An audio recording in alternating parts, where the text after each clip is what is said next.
ছেলেবেলা থেকে আমি বিয়ে করতে চেয়েছিলাম, নয় রাজা রানীর বিয়ের মতো, একটা কল্পনার সংসার যেখানে মাধবীলতা হাসবে, শোভা নিঃশব্দে বসে থাকবে আমার পাশে।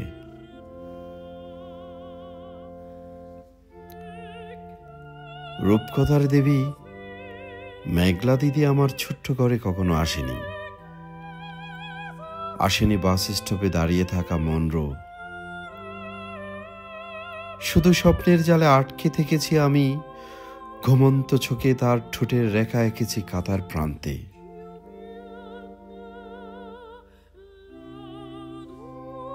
তারপর একদিন শুক্লা দিদি এসে বলল, গান শুনবি?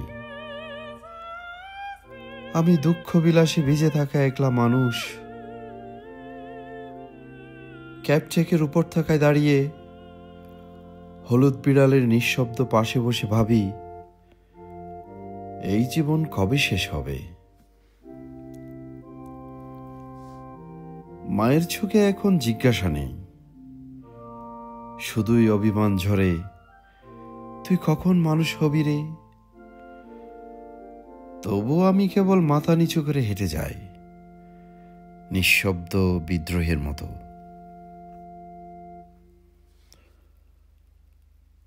পুরনো ছবিতে আমি সবখানে একা, স্কুল কলেজের উৎসবে, ডারবান কিংবা কেপটাউনের অলিগলিতে আমি একা, কেবল একা।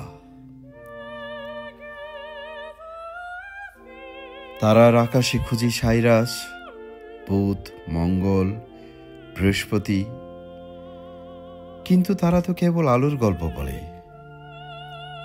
আমার জীবনে তো সবই ছায়া। এখনো আমি মাঝে মাঝে স্বপ্ন দেখি,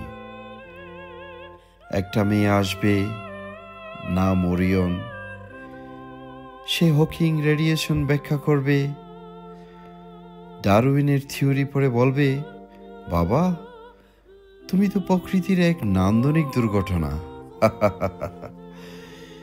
এটাই আমার প্রেম, এটাই আমার জীবন, যেখানে ভালোবাসা না আসলেও ভবিষ্যতের এক সন্তান আমার কণ্ঠে পৃথিবীর গান গাইবে।